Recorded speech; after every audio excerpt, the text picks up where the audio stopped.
पिछली क्लास में हम सदिशों के प्रकार की चर्चा कर रहे थे और सदिशों के प्रकार में हमने दो सदिश, शून्य सदिश और मात्रक सदिश, इन दो सदिशों को पढ़ लिया।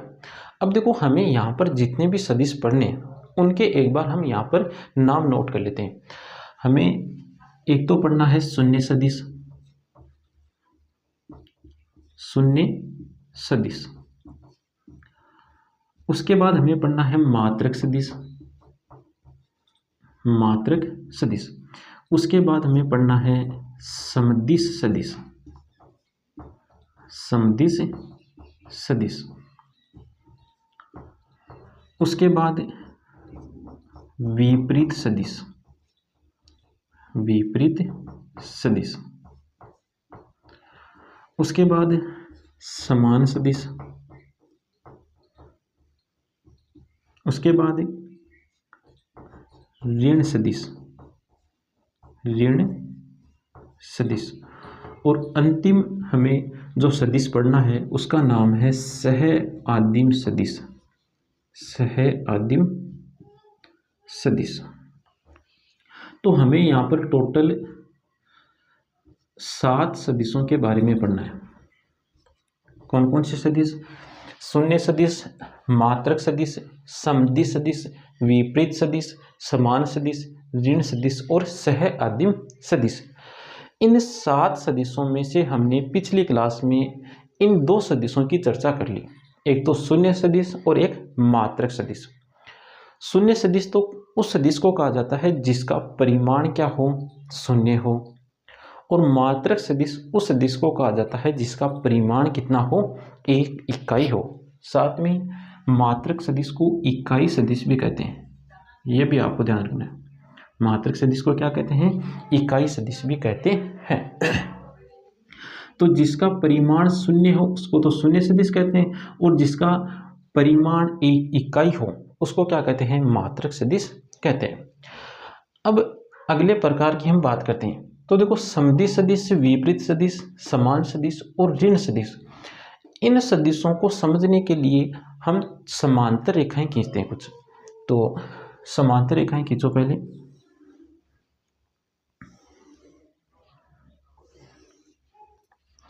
ये हमने कुछ यहाँ पर समांतर रेखाएं खींची हैं और इन समांतर रेखाओं के हम नाम भी लिख देते हैं। इसका नाम हमने लिख दिया L1, इसको नाम दे दिया L2 और इस रेखा को नाम दे दिया हमने L3। इन 4 सदिश कौन कौन से? समदिश सदिश, विपरीत सदिश, समान सदिश और ऋण सदिश। इन चारों सदिशों को समझने के लिए हम यहाँ पर कुछ समांतर रेखाएं ले रहे हैं। अब हम इन समांतर रेखाओं को पहले बनाएंगे एक दिश रेखा। अब कोई भी रेखा हो उस रेखा को एक दिश रेखा कैसे बनाते हैं? उस रेखा को एक दिश रेखा बनाने का तरीका ये है कि उस रेखा को तीर के चिन्ह की सहायता से दिशा प्रदान कर दो। तो यहाँ पर इन तीनों ही रेखाओं को तीर के चिन्ह की सहायता से दिशा प्रदान करते हैं। तो हमने तीनों रेखाओं को तीर के चिन्ह की सहायता से दिशा प्रदान कर दी। दिशा प्रदान करते ही यहाँ पर L1, L2 और L3 ये तीनों रेखाएं कौन सी रेखा बन गई? ये बन गई एक दिश रेखा। कौन सी रेखा बन गई? एक दिश रेखा बन गई। अब हम इन एक दिश रेखाओं से कुछ टुकड़े काट लेते हैं, कुछ खंड काट लेते हैं। L1 रेखा से हमने ये टुकड़ा काट लिया, L2 रेखा से ये टुकड़ा काट लिया और L3 रेखा से हमने ये टुकड़ा काट लिया। इन बिंदुओं के हम नाम लिख देते हैं A, B, C, D, P, Q। हमने यहाँ पर एक दिश रेखा से टुकड़े काटे और एक दिश रेखा के टुकड़े को कहा जाता है एक दिश रेखाखंड। तो यहाँ पर AB, CD, PQ ये जो टुकड़े हमने काटे हैं, इन टुकड़े को हम क्या कहेंगे?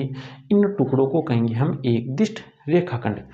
तो हमने यहाँ पर एक दिश रेखाखंड बना लिए और हमें ये पता है कि एक दिश रेखाखंड को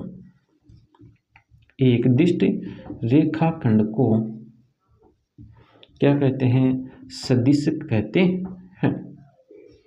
एक दिश रेखाखंड को क्या कहते हैं? सदिश कहते हैं। अब इन सदिश को हम लिखेंगे कैसे? तो इसको तो लिखेंगे सदिश AB, लिखना कैसे है, पढ़ना कैसे है, वो साथ में देखो। ऐसे लिखना है और पढ़ना कैसे है, सदिश ए बी। इसको क्या लिखेंगे, इसको लिखेंगे हम सदिश डी सी, सदिश डी सी। इस प्रकार इसको हम किस प्रकार लिखेंगे, इस प्रकार सदिश पी क्यू। अब देखो ये जो तीनों सदिश हमने काटे हैं, ये तीनों ही सदिश L1, L2 और L3 इन रेखाओं से हमने बनाए हैं। L1, L2 और L3 ये तीनों रेखाएं क्या है, ये तीनों रेखाएं हैं समांतर। L1, L2 और L3 ये तीनों रेखा क्या है, समांतर है। और जब हम समांतर रेखाओं से कोई टुकड़े काटते हैं तो वे टुकड़े भी एक दूसरे के क्या होंगे, समांतर होंगे। इसका मतलब ये जो तीन टुकड़े हमने यहाँ पर काटे हैं, ये तीनों टुकड़े भी क्या होंगे, समांतर होंगे। अर्थात सदिश ए बी, सदिश डी सी और सदिश पी क्यू, ये तीनों सदिश क्या हैं, समांतर सदिश हैं। तीनों सदिश क्या है, समांतर सदिश है। अब देखो यहाँ पर ये जो तीन सदिश हमें मिले हैं, सदिश ए बी, सदिश डी सी और सदिश पी क्यू। पहली बात तो ये तीनों सदिश क्या हैं, समांतर सदिश हैं। तीनों सदिश क्या है, समांतर सदिश है। अब देखो ए बी और पी क्यू की दिशा की हम बात करें तो दोनों की जो दिशा है वो एक ही है, अर्थात दोनों की दिशा समान है। सदिश ए बी और सदिश पी क्यू दोनों की दिशा क्या है, दिशा समान है। दिशा क्या है, समान है। सदिश ए बी और सदिश डी सी, सदिश ए बी और डी सी, इन दो सदिशों की दिशा की हम बात करें, इन दोनों सदिशों की दिशा की यदि हम बात करें तो दिशा देखो इनकी, ए बी की दिशा है पूर्व की ओर और डी सी की दिशा है पश्चिम की ओर। डी सी की दिशा क्या है, पश्चिम। इसका मतलब दोनों की दिशा एक दूसरे के विपरीत है। तो सदिश ए बी और डी सी इन दोनों की दिशा है विपरीत, एक दूसरे के क्या है, विपरीत दिशा है दोनों की। तो वे समांतर सदिश जिनकी दिशा एक ही हो, वे समांतर सदिश, यहाँ पर ए बी पी क्यों के समांतर है, तो वे समांतर सदिश जिनकी दिशा क्या हो, समान हो, उन सदिशों को कहते हैं समदिश सदिश। और वे समांतर सदिश जिनकी दिशा विपरीत हो, उन सदिशों को कहा जाता है विपरीत सदिश। इसका मतलब सदिश ए बी और सदिश पी क्यू ये समांतर सदिश भी है और इनकी दिशा भी एक है। इसका मतलब इन दोनों सदिशों को हम क्या कहेंगे, समदिश सदिश कहेंगे। जबकि सदिश ए बी और डी सी समांतर सदिश तो है लेकिन इनकी दिशा एक दूसरे के क्या है, विपरीत है। तो दिशा एक दूसरे के विपरीत होने के कारण इन दोनों सदिशों को कहेंगे हम विपरीत सदिश। यदि हम सदिश पी क्यू और डी सी की भी बात करें तो इन दोनों की भी दिशा क्या है, एक दूसरे के विपरीत, साथ में दोनों समांतर भी है, दिशा एक दूसरे के क्या है, विपरीत है। इसका मतलब दोनों सदिशों को हम क्या कहेंगे, विपरीत सदिश कहेंगे। तो वे समांतर सदिश जिनकी दिशा एक ही हो उनको तो क्या कहते हैं, समदिश सदिश। और वे समांतर सदिश जिनकी दिशा विपरीत हो उनको क्या कहा जाता है, विपरीत सदिश। तो अब हम इनकी परिभाषा लिखते हैं। पहले विपरीत सदिश की परिभाषा लिखो, सॉरी समदिश सदिश की परिभाषा लिखते हैं पहले।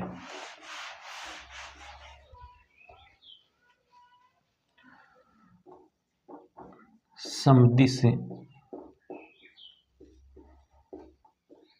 सदिश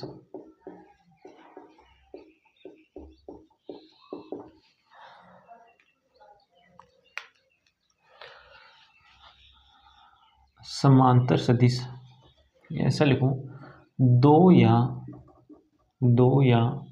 दो से अधिक, दो या दो से अधिक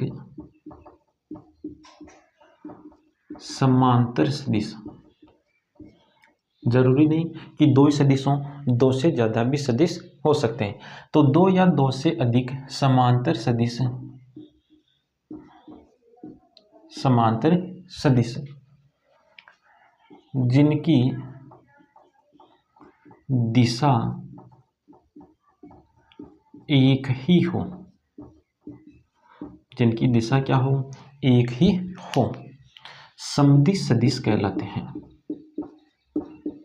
समदिश सदिश कहलाते हैं। अगली परिभाषा है विपरीत सदिश की। विपरीत सदिश दो समांतर सदिश, दो समांतर सदिश, दो समांतर सदिश विपरीत सदिश कहलाते हैं। विपरीत सदिश कहलाते हैं यदि दोनों सदिशों की दिशा, दोनों सदिशों की दिशा, दोनों सदिशों की दिशा एक दूसरे के विपरीत हो, एक दूसरे के विपरीत हो। दो समांतर सदिश समदिश सदिश तो कब होंगे, जब दोनों की दिशा एक ही होगी, और दो सदिश विपरीत सदिश कब कहलाएंगे, जब दोनों सदिशों की दिशा एक दूसरे के विपरीत हो। अब देखो ये जो समदिश सदिश है, ये जो समदिश सदिश है, इसमें हम दो सदिशों की बात करें। कोई भी दो समदिश सदिश है और यदि उन दोनों समदिश सदिशों का परिमाण बराबर कर दिया जाए, या उन दोनों सदिशों का यदि परिमाण बराबर हो, तब उन दोनों समदिश सदिशों को कहा जाता है समान सदिश। और कोई भी दो विपरीत सदिश है, कौन से सदिश की बात करें हम, विपरीत सदिश में, कोई भी दो सदिश जो एक दूसरे के विपरीत सदिश है, यदि उन दोनों सदिशों का परिमाण बराबर हो, तब उन दोनों सदिशों को कहते हैं एक दूसरे के ऋण सदिश। तो अगली परिभाषा है समान सदिश और ऋण सदिश की।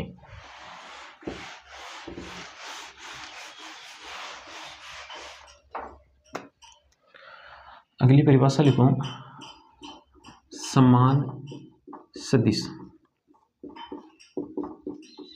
समान सदिश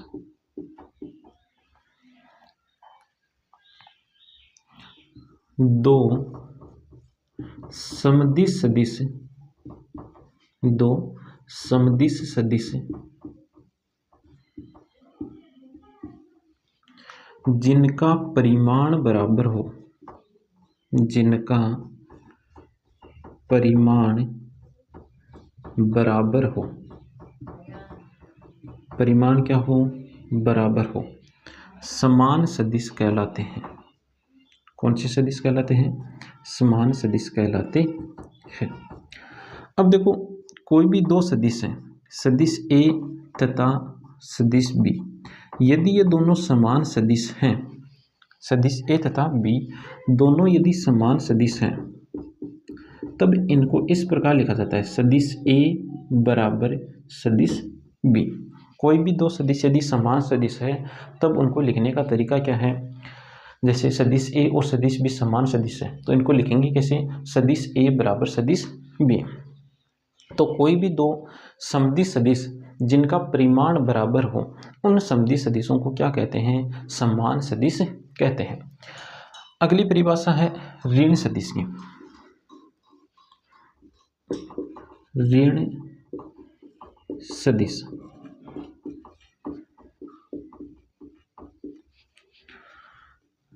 दो विपरीत सदिश,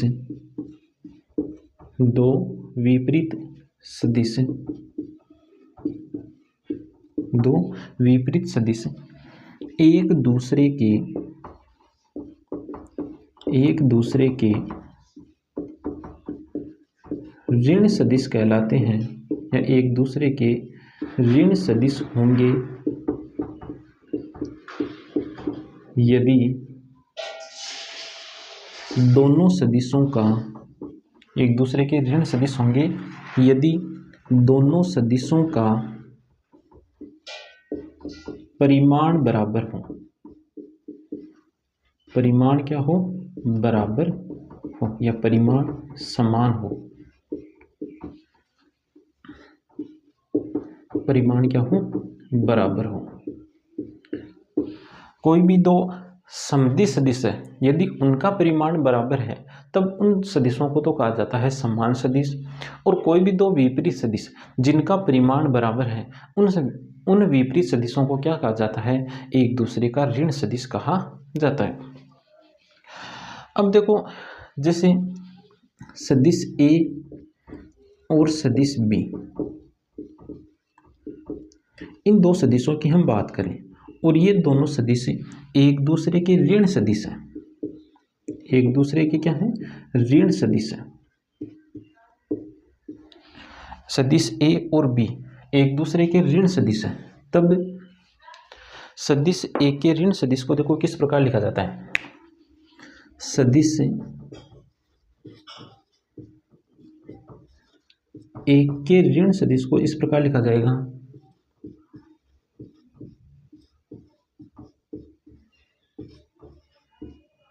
सदिश ए का ऋण सदिश क्या है, सदिश बी है। और इसको हम क्या लिखेंगे, इसको हम लिखेंगे माइनस सदिश ए। ए और बी ऋण सदिश है, मतलब ए का ऋण सदिश बी है और बी का ऋण सदिश क्या है, ए है। तो सदिश ए का ऋण सदिश कौन है, बी, इसको हम क्या लिखेंगे, माइनस सदिश ए। इसी प्रकार जो सदिश बी है, बी का ऋण सदिश कौन है, बी का ऋण सदिश है ए, ए को क्या लिखेंगे, ए को लिखेंगे हम माइनस सदिश बी। इस प्रकार हम ऋण सदिशों को लिखते हैं। सदिश ए के ऋण सदिश को लिखा जाता है माइनस ए के द्वारा, माइनस सदिश ए के द्वारा, और सदिश बी के ऋण सदिश को लिखा जाता है माइनस सदिश बी के द्वारा।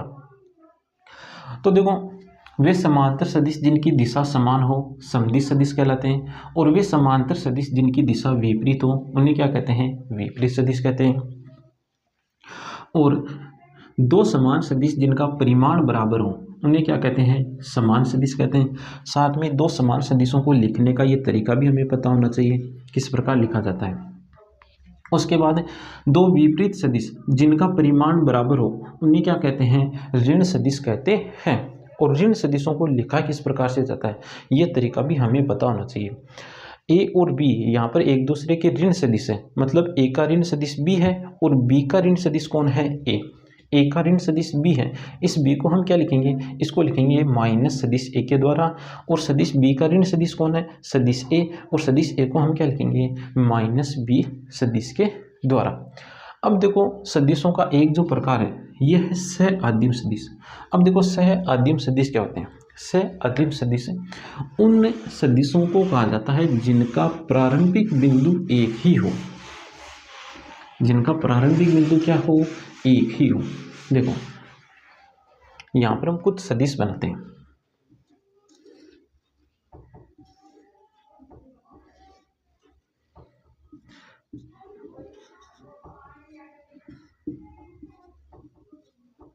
यहां पर देखो, हमने तीन सदिश बनाए।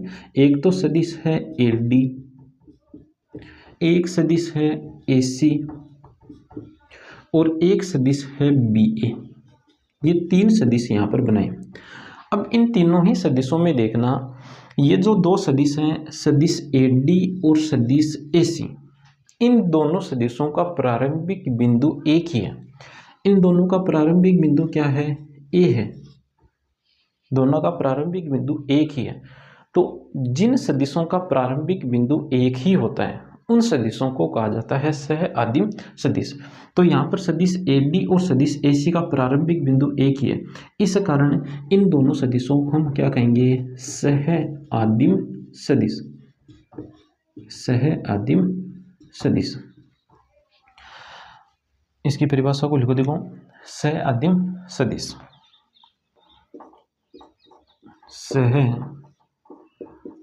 आदिम सदिश,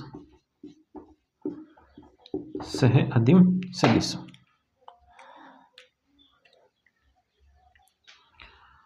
दो या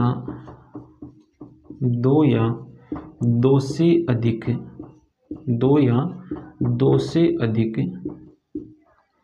सदिश दो या दो से अधिक सदिश सह आदिम सदिश कहलाते हैं। सह आदिम सदिश कहलाते हैं यदि इनका प्रारंभिक बिंदु